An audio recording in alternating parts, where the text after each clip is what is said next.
Hai guys, kembali lagi ke YouTube channel aku, Maria Hermina Fitnuwangi, NIM 2019 017 063, kelas 4A02 dari Universitas Sarjana Wiyata Taman Siswa. Video ini saya buat untuk memenuhi tugas akhir mata kuliah Komunikasi Bisnis dan CSE. Di sini saya akan membahas tentang Kampung Adat Saga. Kampung Adat Saga merupakan salah satu alternatif berwisata selain berkunjung ke Taman Nasional Kelimutu. Mengunjungi Kampung Adat Saga akan melengkapi perjalanan wisata ke Taman Nasional Kelimutu.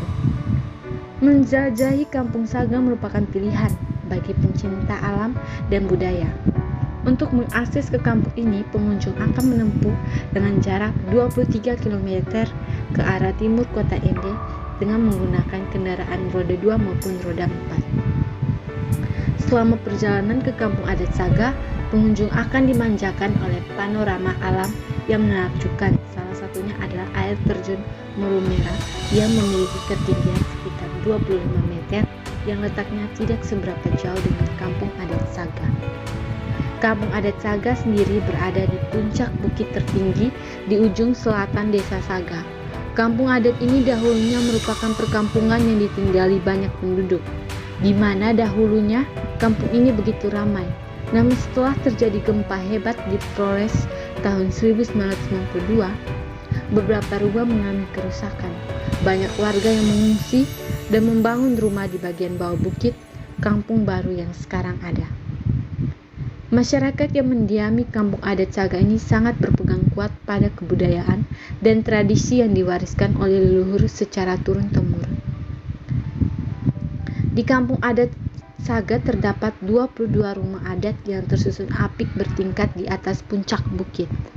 Selain itu juga terdapat rumah atau sao, atau gua atau keda yang hanya diperuntukkan bagi para tetua adat atau musalaki.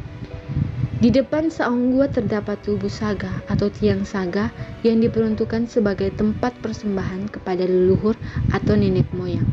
Tiang ini terbuat dari batu atau dari kayu tertentu yang tidak mudah lapuk. Hanya musalaki atau tetua adat beserta keluarga anggotanya yang boleh tinggal di saung gua. Hak ahli waris diturunkan secara turun-temurun kepada garis keturunan laki-laki. Fondasi rumah ditopang 9 batu ceper berukuran besar yang ditanam di dalam tanah sehingga cukup untuk menahan beban rumah, sehingga tidak perlu lagi menggali fondasi. Tinggi batu tersebut dari permukaan tanah sekitar 60 hingga 100 cm untuk mendukung struktur rumah yang berbentuk panggung. Adapun batuan berbentuk ceper ditumpuk bersusun, disisihkan di celah-celah berbatu yang berfungsi sebagai anak tangga yang terletak di bagian depan dan belakang persis di pintu. Sedangkan lantainya tersusun dari papan-papan yang disusun sejajar satu arah. Desain lantai rumah adat ada dua jenis, yaitu lantai luar dan lantai ruang dalam. Kedua lantai ini tidak dipisahkan oleh dinding, melainkan dipisahkan oleh perbedaan tinggi lantai. Tinggi ruang luar dibuat lebih rendah dibandingkan lantai ruang dalam. Di bagian dalam terdapat juga dapur yang pada saat ritual adat ditempati oleh kaum perempuan. Sedangkan di bagian teras rumah persis setelah tangga pintu rumah dibiarkan lapang tanpa kursi, sehingga semua orang bisa duduk bersila saat berkumpul. Biasanya teras bagian depan digunakan untuk menjamu tamu baik pada saat hari biasa atau saat ritual adat. Keunikan lain dari kampung adat ini adalah di setiap bulan September diselenggarakan pesta adat untuk mensyukuri keberhasilan panen padi atau yang disebut dengan gua. Ritual gua terdiri dari 3 urutan, yaitu Kutabue, Uwi Keukana, dan Keo. Pesta adat ini merupakan sebuah rangkaian ritual yang dimulai sejak awal dengan membuka kebun baru hingga ditutup dengan gawi atau menari bersama saat pesta syukuran. Setelah ritual gawi seluruh ritual gawi merupakan simbol atau semangat persaudaraan senasib, sepenanggungan, dan luapan rasa syukur dan penghormatan kepada Sang Pencipta, leluhur, dan alam yang telah memberi makanan. Proses ritual dimulai dengan so'au, yaitu menentukan tempat akan dibukanya lahan baru atau umawolo. Selanjutnya dilakukan ngeti poto ura aje, yaitu membuka uma secara simbolis yang menandai pembukaan ladang yang diikuti pantangan beberapa waktu selama 1-3 hari, yang disebut dengan wari atau membiarkan uma yang sudah ditebas untuk beberapa waktu.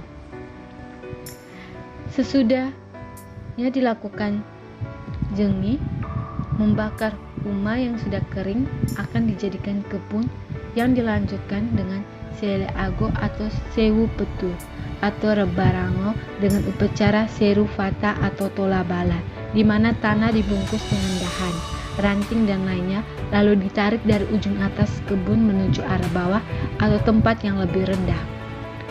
Selanjutnya dilanjutkan dengan tedo atau menanam padi dan tanaman lainnya. Tedo pertama dilakukan oleh musalaki pada waktu pagi sekali sebelum orang lain tahu. Lalu prosesnya disusul oleh Faiwalu Anakalo atau masyarakat biasa. Saat tanaman telah berumur sekitar 3 bulan dan mulai matang, dilakukan tonda lobora rabe rara yang ditandai dengan gua utabue atau memakan kacang-kacangan.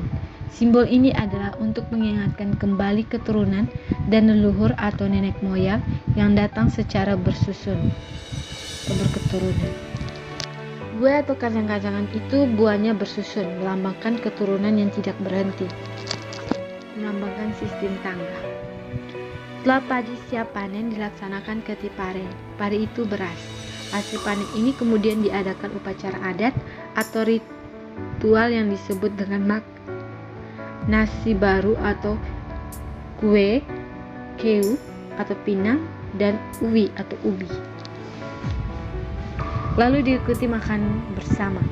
Keesokan harinya diadakan gawi atau menari bersama. Waktu gawi pun para musalaki lebih dahulu baru menyusul warga masyarakat biasa. Setelah upacara Ngua Keu Uwi diadakan ritual tolabala atau jokojo. Upacara tolabala ini dimaksud agar segala penyakit atau bala tidak akan masuk lagi bila membuka kebun berikutnya. Segala penyakit diusir dari kebun atau ladang tersebut agar hasil panen bisa mencukupi sesuai harapan. Ritual ditutup dengan melaksanakan tarian gawi bersama-sama. Sebelum gawi, musalaki menuangkan arak atau moke dan memberikan makanan kepada leluhur di batu ceper yang berada di tengah lapangan rata di kampung adat tempat dilakukan gawi bersama. Hampir semua masyarakat Saga hadir dalam kesempatan gua yang selalu rutin digelar setahun sekali setiap bulan September.